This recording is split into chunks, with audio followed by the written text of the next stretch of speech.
In 1957 in Colorado, Hope makes a call on a payphone in Camp Alpine Lake. She explains she found the number carved in the ice in her strange dreams. When she tries to ask the identity of the person talking to her, all she can hear is static. The noise suddenly becomes high-pitched, and she hangs up. In 1982 in Denver, Finney is beating up a new kid who keeps asking for mercy. Finney doesn't stop until his sister Gwen yells at him. Afterward, Gwen asks Finney what happened, so Finney claims the other kid started it. It turns out Finney has gained a tough reputation after defeating a serial killer known as the Grabber years ago. At that moment, they're approached by Ernie, the brother of one of the Grabbers' victims. He invites Gwen to go to a concert with him, and she agrees. That night, Finney can't sleep, so he goes to smoke outside. He keeps remembering the traumatizing incident he went through and imagines the Grabber standing in his backyard. Gwen tries to check on him, but Finney refuses to talk about it. In Camp Alpine Lake, Felix arrives with other children, hoping to have lots of fun. However, he ends up running through the forest when the Grabber starts chasing after him. Felix accidentally falls, and the Grabber uses the chance to kill him by cutting his body open with a knife. Felix is then dumped into the lake, and he scratches the letter W into the ice. At that moment, Gwen wakes up, revealing that it was a dream she had. As a phone rings, Gwen opens the front door and thinks she sees something strange across the street. She's snapped out of it by Finney, who says she's been sleepwalking again. Gwen tries to tell him that she had a bad dream, but he only sends her back to bed. The next day, Gwen does some research about supernatural events in the school library, and other girls mock her by calling her a witch. When Ernie comes by to bring the concert tickets, he says it's cool that Gwen believes in spooky stuff and shows her the tarot cards that his grandmother sells in her shop. Ernie knows that Gwen's dreams helped find the bodies of the Grabber's victims, and Gwen feels uncomfortable by the topic, but Ernie assures her that he likes weird. After school, Finney goes to the store and hears a pay phone ringing. He picks it up and says, "Sorry, can't help you," before quickly hanging up. It's then revealed that the phone is out of order. In Camp Alpine Lake, Kel joins most of the activities and makes lots of friends. One night in the forest, he's chased by the Grabber, who easily captures him and chops his body up with an axe. Some body parts are burned down while the rest are thrown in the lake. Cal's ghost scratches the letter B into the ice next to the W. Then Gwen is woken up by a phone ringing, confirming that it was another nightmare. She goes outside and is shocked to find Cal's body in the yard. Confused and distressed, Gwen rides her bicycle to the Grabber's old house and uses a small window to enter the cellar. There's a black phone here, and when she answers it, she hears Hope's voice in the past, matching the flashback from the beginning. Gwen realizes that Hope had the same dreams as she has, but instead of letters, the boys carved numbers. She wants to know more, but soon static takes over the call, and it cuts off. When Gwen turns around, she's shocked to see the ghost of the Grabber's brother. He says she shouldn't be there, as the cellar door opens and the phone starts ringing. Someone comes down the stairs, but it's just Finney, who came looking for his sister. Gwen tells him about talking to Hope, who turns out to be their mother in her young days. Finney thinks it was just a dream and spits on the ground before they leave. The next day, Gwen finds a pamphlet for Camp Alpine Lake and says they should become counselors so they can investigate the place, but Finney refuses. Their father, Terrence, overhears them and recognizes Camp Alpine Lake as a place his wife used to work at. He also mentions that it closed in 1958 and that he doesn't like the idea of Christian camps. Later, Gwen convinces Ernie to go to the camp with her. Finney doesn't like Ernie, so he decides to come along to protect her. After a few hours of driving, they reach an area covered in snow and see many accidents on the road. Eventually, it's impossible to see the road ahead, so Finney tells Ernie to stop the car. He'll run in front of them to keep an eye on the road, and the car only has to follow him. Moments later, they're found by Mustang, who guides them to the camp using a flashlight. At the camp, the trio meets Mustang's uncle Armando, who is also the manager. He explains that the kids won't come tomorrow because they won't plow the roads until the storm passes. On their way to the cabin, Finney sees a payphone. Gwen is sent to the girls' room and Finney and Ernie go to the boys' dorm. They're both empty because nobody came except for the staff. Gwen quickly falls asleep and has another nightmare about the past. Spike was part of the camp band and he also got killed. In the ice, he adds the letter H next to the others before his face splits in half. At that moment, Gwen wakes up and hears some scraping noises under the neighboring bed. Outside, Finney is smoking when he hears the pay phone ringing. He starts walking toward it and the ringing stops, but when he walks away, it restarts. This time, he manages to reach the phone and answer, "I can't help you," before hanging up. However, the phone rings again, and when Finney tries to leave, the ringing gets worse. He answers it again and hears static, followed by the grabber saying, "Hello, Finney." The boy immediately hangs up, but the booth door closes, and he can't open it no matter how many times he kicks it. The phone rings again,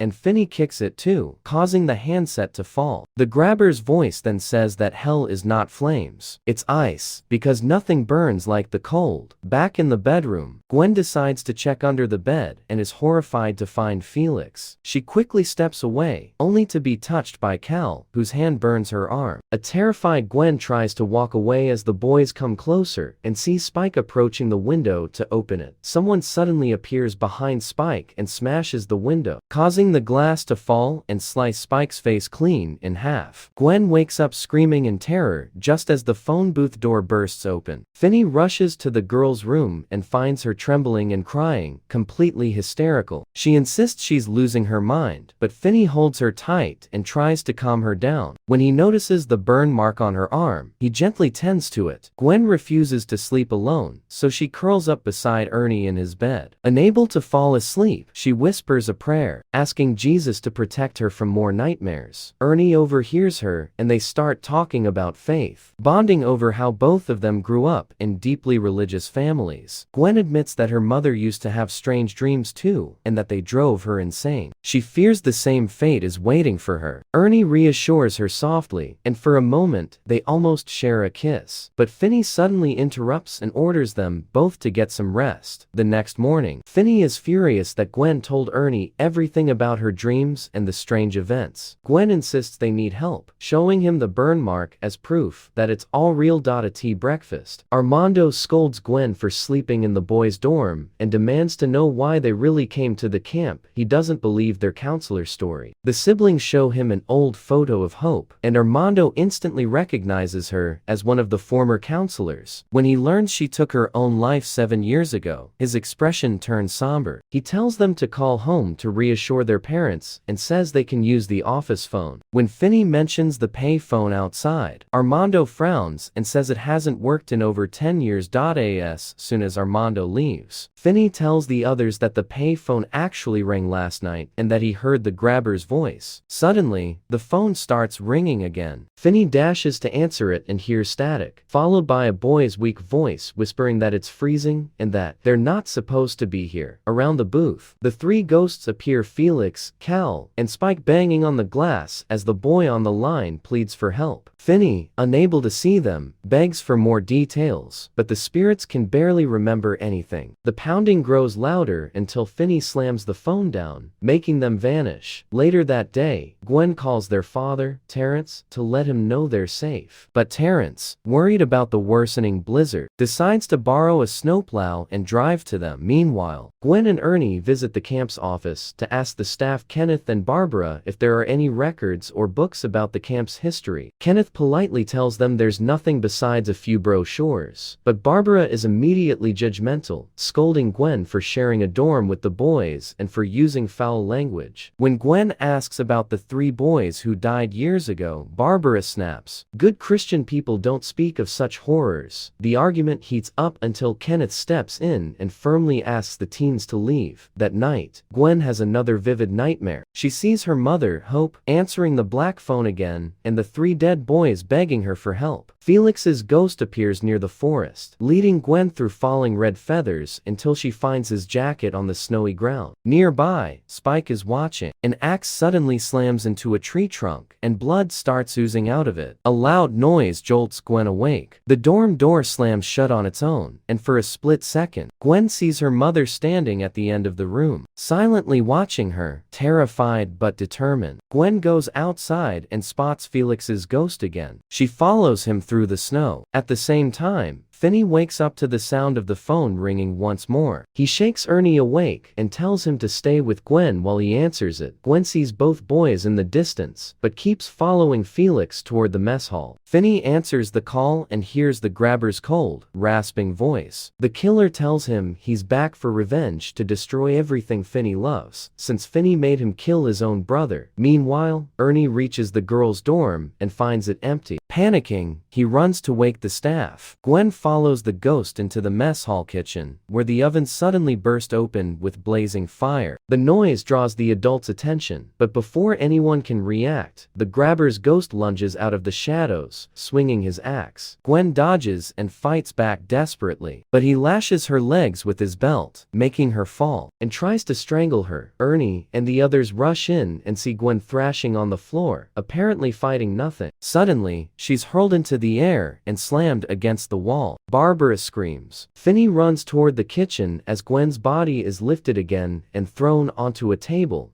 sliding toward the open flames. Ernie grabs her legs to stop her, and when the adults move in to help, pots and tools fly off the shelves, attacking them. Mustang ducks and helps Ernie pull her free. Just then, Finney bursts into the kitchen. The grabber releases Gwen and melts back into the shadows. Finney shakes his sister awake, and everyone gathers in the camp chapel. Trembling, Gwen tells them about the boys she saw in her dreams. Armando recognizes their descriptions instantly. He says he never stopped searching for them. He brings out an old photo from the last year the camp operated. Hope appears among the counselors, and to Finney's shock, so does the grabber, standing in the back row. Armando identifies him as a maintenance worker nicknamed Wild Bill Hickok, famous for always wearing a belt like a gunslinger. Gwen's eyes widen as she realizes that the initials Weeble match the letters carved into the ice in her dreams. This was where the grabber began his killing spree. Armando noticed that weird things started to happen in the camp for years ago, and Finney points out that's when he killed the grabber, meaning his spirit was set free to come back here. Gwen theorizes that the grabber draws power from the fear of his victims because their spirits aren't at rest, so they need to find the boys' bodies to set them free. The police never searched the lake because it had been frozen at the time of the murders, but Armando remembers that Bill had equipment for ice fishing, so he could have cut holes. The group agrees to go to the lake in the morning. Armando goes to his office to get the boys' picture and hears a strange noise. He looks outside and sees a snowman, but he thinks it was made by Mustang. At that moment, his radio starts playing static, followed by the grabber's voice saying, "You made me kill my brother." Armando tells him that he can't keep the boys forever, and the lights go out. After he grabs a flashlight, he hears a thud and turns around to find the grabber's mask made of blood and snow on the window. The voice on the radio says, "I want to hurt you," and Armando responds that they'll get the boys back, calling the voice Bill. The grabber angrily says that it isn't his name, and pounds on the window before disappearing. In the morning, the group searches the entire lake, but sadly, they find nothing. In the evening, Finney and Ernie tell Gwen that they'll take turns keeping an eye on her while she sleeps in case she has another nightmare. Then Gwen starts dreaming of a paper boy named Billy. While he's working, the grabber kidnaps him in his black van, revealing that this was his first victim in town. This memory is seen by Hope in her dreams, and she recognizes the grabber as Wild Bill from camp. In the real world, Gwen starts sleepwalking, but Ernie sends her back to bed. The dream continues, and Gwen watches Hope leave the bed. She follows her mother to the grabber's house, where Hope finds a kid inside the cellar. She tries to leave to call the police, but the young grabber captures her and pulls her into his van. Ghost Grabber also appears and makes Gwen get in the van too. During the ride, Ghost Grabber tells Gwen that he's brought her as a kindness because he wants her to know the truth before the end. The van stops at Gwen's home, and she has to see the body of her mother hanging in the garage. It turns out she didn't selfie. The grabber killed her and made it look like she did it. Gwen cries as Terrence finds his wife and has a breakdown. When the grabber takes out his axe, Gwen starts running around the house and takes the stairs, only to end up in the grabber's cellar. The black phone starts ringing and Gwen answers it to hear Felix telling her to hide. She rushes to the bathroom and finds a hole in the wall that takes her to a door. Gwen pounds on it, but it won't open, and the grabber slashes her arm with the axe. This makes her bleed in the real world too. Ernie sees it and warns the others, but they can't wake her up. Eventually, Gwen manages to open the door and comes out to find Felix. He closes the door while she runs to the lake, where she hears her friends yelling her name to try to wake her up. Armando is still searching the lake and finally finds Felix's body, so he starts working on breaking the ice. Suddenly, the pay phone appears near Gwen and rings. So,